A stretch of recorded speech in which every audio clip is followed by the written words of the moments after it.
যে ছেলেটি মারা গেছে বরঞ্চ তার সাথে হয়তো যুবদলের সম্পর্ক আছে, কিন্তু যে খুন করছে বা যে হত্যা করছে তাকে তো অন্য জায়গা থেকে, আমরা যেটা খবর পেয়েছি, অন্য জায়গা থেকে নিয়ে আসা হয়েছে। তাকে তাকে ধরা হচ্ছে না। ধরা হলো, অন্যদেরকে অ্যারেস্ট করা হলো, তাকে ধরা হচ্ছে না। কি তাকে আসামিও পর্যন্ত বোধহয় করা হয়নি এখন পর্যন্ত। বিভিন্ন সময় বিভিন্ন পত্রপত্রিকা ইদানিং আমরা দেখছি যে বিএনপি সংস্কারের এটি মানছে না, ওটি মানছে না, সেটি মানছে না। অপরপক্ষে আমরা দেখছি অনেকগুলো দল সব কিছু মেনে নিচ্ছে। আমাদের নেতৃবৃন্দ বলেছেন যে এখানে তো আমরা এসেছি আলোচনা করার জন্য, যদি সব মেনেই নিতে হয় সেটি তাহলে আলোচনার দরকার ছিল কি? সরকার বলে দিত যে এই করতে হবে। কিন্তু আলোচনার জন্যই ডাকা হয়েছে, এবং সেই আলোচনাকে আমরা দেখেছি কিছু ব্যক্তি, তার মধ্যে কিছু মিডিয়ার কিছু অংশ সহ, বলার চেষ্টা করছেন, তুলে ধরার চেষ্টা করছেন যে বিএনপি এটা মানছে না, বিএনপি ওটা মানছে না, আর কেউ কেউ এটা মানছে, ওটা মানছে। সকলের প্রতি সম্মান রেখেই আমি বলছি, দেশ পরিচালনার দায়িত্ব যারা যারা যাচ্ছেন রিফর্ম কমিটিতে, দেশ পরিচালনার অভিজ্ঞতা বা দায়িত্ব বা অভিজ্ঞতা বিএনপি ছাড়া আর কি কারো ওখানে আছে? কারো নেই, আর কারো নেই। কাজে বিএনপি যেটি মানছে এবং যেটি নিয়ে বিএনপি প্রশ্ন তুলছে, বিএনপির অভিজ্ঞতা থেকেই বলছে। কারণ বিএনপি জানে, বিএনপির ধারণা আছে যে কোন কাজটি করলে দেশের জন্য ভালো হতে পারে, কোন কাজটি করলে দেশের জন্য ভালো না হতে পারে।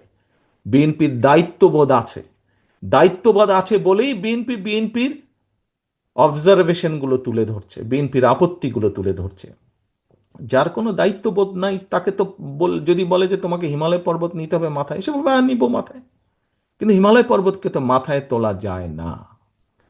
যার দায়িত্ববোধ নাই, কাঁধে যার দায়িত্ব পড়ার কোনো কারণ নেই, কাঁধে যার দায়িত্ব নেবার কোনো কারণ নেই, সে তো সব কিছুই করে ফেলতে পারবে। বিএনপির যেহেতু দায়িত্ববোধ আছে, বিএনপির যেহেতু অভিজ্ঞতা আছে, সেই জন্যই অভিজ্ঞতার আলোকেই বিএনপি যেটা যেটা মনে করেছে দেশের জন্য ভালো, দেশের মানুষের জন্য ভালো হবে, বিএনপি সেটাতে সেটাতে এগ্রি করেছে। বিএনপি যেটাতে যেটাতে মনে করেছে যে আলোচনার মাধ্যমে সংসদে, আগামী সংসদে আলোচনার মাধ্যমে করে ফেলা যাবে, কাজটি আলোচনার মাধ্যমে আমরা করব, বিএনপি সেভাবেই প্রস্তাব উপস্থাপন করেছে। আজকে দেখুন, জুলাই সনদ নিয়ে আপনারা কথা বলেছেন, জুলাই সনদ নিয়ে বাইরে কথা বলেছে, কিন্তু কেন কেউ বলছে না? সরকার থেকে কেন বলছে না? ঠিক আছে, জুলাই সনদ তো এর কি ব্যাপার স্যাপার, এগুলো তো বিএনপি 3 মাস আগেই জানিয়ে দিয়েছে। কেন বলছে না? কেন কিছু কিছু দল পুরো বিষয়টিকে ভ্রান্তভাবে উপস্থাপনের চেষ্টা করছে? যে ঘটনাটি ঘটে গেছে, পুরনো ঢাকায় যে ঘটনাটি ঘটে গেছে, যে ছেলেটি মারা গেছে বরঞ্চ তার সাথে হয়তো যুবদলের সম্পর্ক আছে, কিন্তু যে খুন করছে বা যে হত্যা করছে তাকে তো অন্য জায়গা থেকে, আমরা যেটা খবর পেয়েছি, অন্য জায়গা থেকে নিয়ে আসা হয়েছে। তাকে তাকে ধরা হচ্ছে না। ধরা হলো, অন্যদেরকে অ্যারেস্ট করা হলো, তাকে ধরা হচ্ছে না। কি তাকে আসামিও পর্যন্ত বোধহয় করা হয়নি এখন পর্যন্ত। কেন হয়নি? কেন ধরা হচ্ছে না? আমাদের পক্ষ থেকে তো একবারও বলা হয়নি যে তমুককে ধরা যাবে না, অমুককে ধরা যাবে, একবারও তো এই কথাটি বলা হয়নি। আমরা বরাবর বলে দিচ্ছি, একটু আগে যেটি আপনাদের সামনে বলেছি, বরাবর আমরা বলেছি অন্যায়কারী আইনের দৃষ্টিতে তার বিচার হবে। দলের সাথে তার কি সম্পর্ক, কিচ্ছু যায় আসে না তাতে। তাকে দল কোনো রকম প্রশ্রয় দিবে না। কেউ যদি কোনো অন্যায় করে থাকে, তাহলে প্রশাসন ধরছে না কেন তাকে? আমাদের এখানে রিজভী আহমেদ সাহেব পরিষ্কার বলেছেন, দলীয় অবস্থান থেকে আমাদের যা যা করা প্রয়োজন, আমরা প্রত্যেকটি যেটি যেটি জেনেছি, তদন্তের পরে যাদের যাদের সম্পর্কে প্রমাণিত হয়েছে অভিযোগ, আমরা আমাদের দলীয় অবস্থান থেকে তাদের বিরুদ্ধে ব্যবস্থা গ্রহণ করেছি। আইন শৃঙ্খলা বাহিনী কেন তাহলে বসে আছে? আইন শৃঙ্খলা বাহিনীকে চালায় কে? বিএনপি তো চালায় না, চালাচ্ছে তো সরকার। তাহলে সরকার কেন ব্যবস্থা নিচ্ছে না তাদের বিরুদ্ধে? সেটি দলেরই হোক বা সেটি অন্য কোনো লোকই হোক, কেন ব্যবস্থা নিচ্ছে না? প্রিয় উপস্থিতিবৃন্দ, দেখুন,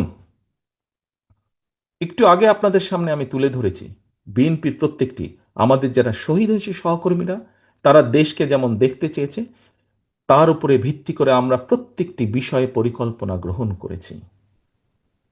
কিন্তু একটি শব্দ প্রায় বক্তব্যে উঠে আসে, ষড়যন্ত্র। যা আগে বলেছিলাম 8 মাস 7 মাস আগে, তা এখনো বলছি। শুধু আমি একা বলছি না, যারা বিবেকবান সচেতন মানুষ, দেশপ্রেমিক মানুষ, প্রত্যেকটি মানুষ বলছেন এই কথাটা। নতুন করে ষড়যন্ত্র আবার শুরু হয়েছে। একটু আগে আমি বলেছি বিএনপি তার অভিজ্ঞতার আলোকে বলেছে সংস্কার কোনটি উচিত হবে কোনটি উচিত হবে না বা কি মতামত, কারণ বিএনপি দায়িত্ববোধ থেকে বলেছে।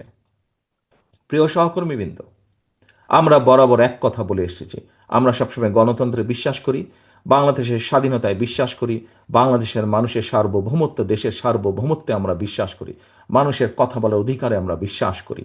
বিএনপি তার জন্ম থেকে বলেছে, বিএনপি বহুদলীয় গণতন্ত্রে বিশ্বাস করে। এই কথাটি শুধু বলেনি, এই কথাটি প্রমাণ করে দেখিয়েছে। বিএনপি সংসদীয় গণতন্ত্রে বিশ্বাস করে। বিএনপি শুধু বলেইনি, দেশনেত্রী খালেদা জিয়ার সময় আমরা এটি প্রমাণ করে দিয়েছি প্রেসিডেন্সিয়াল ফর্ম থেকে পার্লামেন্টারিয়ান ফর্মে কনভার্ট করার মাধ্যমে। বিএনপি এই কাজগুলো যেগুলো বিশ্বাস করে বিএনপি প্রমাণ করেছে বিভিন্ন সময় কাজের মাধ্যমে বিএনপি যা বলে। কিন্তু আমরা কি দেখেছি, অনেকগুলো রাজনৈতিক দলকে আমরা দেখেছি, কারোর সাথে আমরা দেখেছি, কারোর ব্যাপারে আমরা দেখেছি স্বাধীনতা যুদ্ধের সময়ের ভূমিকা।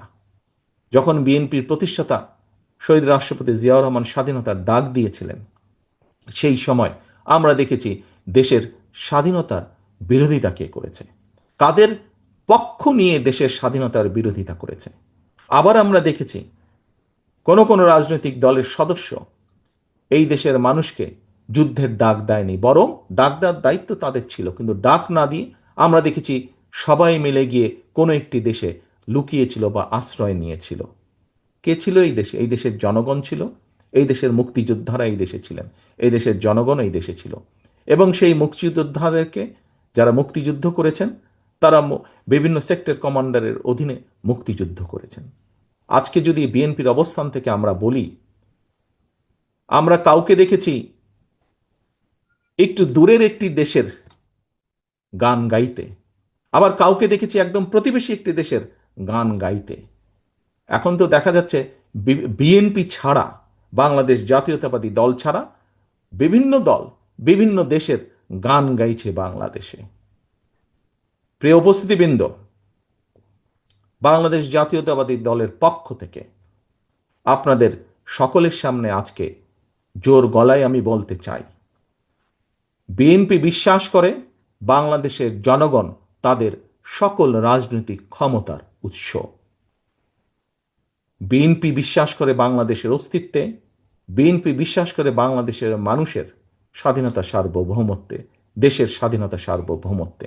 বিএনপি বিশ্বাস করে এটি বাংলাদেশই হচ্ছে বিএনপির সর্বপ্রথম এবং সর্বশেষ ঠিকানা।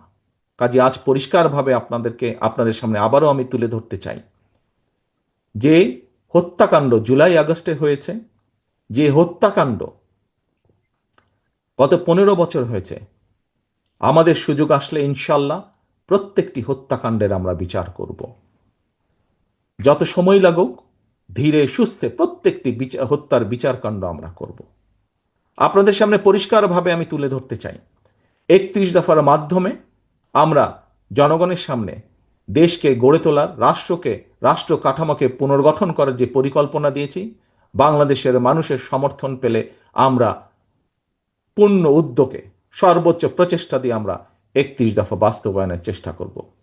আমাদের কারণ যে শহীদরা জুলাই আগস্ট সহ বিগত 15 বছরে যে মানুষগুলো প্রাণ দিয়েছে এদেশের মানুষের স্বাধীনতা, সার্বভৌমত্ব, রাজনৈতিক অধিকার, অর্থনৈতিক অধিকার প্রতিষ্ঠার জন্য বিএনপি সর্বশক্তি দিয়ে সেই শহীদদের মর্যাদা রক্ষা করবে, প্রতিশ্রুতি বাস্তবায়নের মাধ্যমে। প্রিয় সহকর্মীবৃন্দ, প্রিয় উপস্থিতিবৃন্দ, সম্মানিত নেতৃবৃন্দ, পরিশেষে আমি আপনাদের সকলকে আহ্বান করব, আসুন আমাদের সকলকে চোখ কান খোলা রাখতে হবে। আমাদের যে আন্দোলন, আমাদের যে যুদ্ধ ছিল গণতন্ত্র প্রতিষ্ঠার, মানুষের অধিকার প্রতিষ্ঠার, সেই যুদ্ধ কিন্তু এখনো শেষ হয়ে যায়নি। একটি হাদিস দিয়ে আপনাদের সামনে থেকে আজকে আমি বিদায় নিতে চাচ্ছি। একটি হাদিসে বলা হয়েছে, কোনো ব্যক্তির মিথ্যাবাদী হওয়ার জন্য এতটুকুই যথেষ্ট যে সে যা শুনে সত্যতা যাচাই না করে তাই প্রচার করে বেড়ায়। প্রিয় সহকর্মীবৃন্দ, সম্মানিত উপস্থিতিবৃন্দ, আমরা অনেককেই আজকে ধর্মীয় অবস্থান থেকে অনেককে আমরা কথা বলতে দেখি, অনেককে কথা বলতে শুনি। তাদের সকলের কাছে, তাদের সকলের সামনে এই হাদিসটি আমি রেখে যাচ্ছি।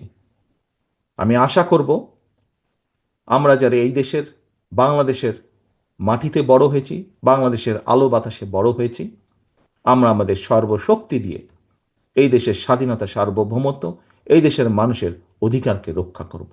আজ শহীদ পরিবারের এই মিলন মেলায় এই হোক আমাদের প্রতিজ্ঞা যে যে কোনো মূল্যে আমরা এই হত্যার বিচার এবং শহীদদের যে স্বপ্ন, যে প্রত্যাশা ছিল, তা আমরা পূরণ করতে সর্বোচ্চ চেষ্টা চালিয়ে যাব।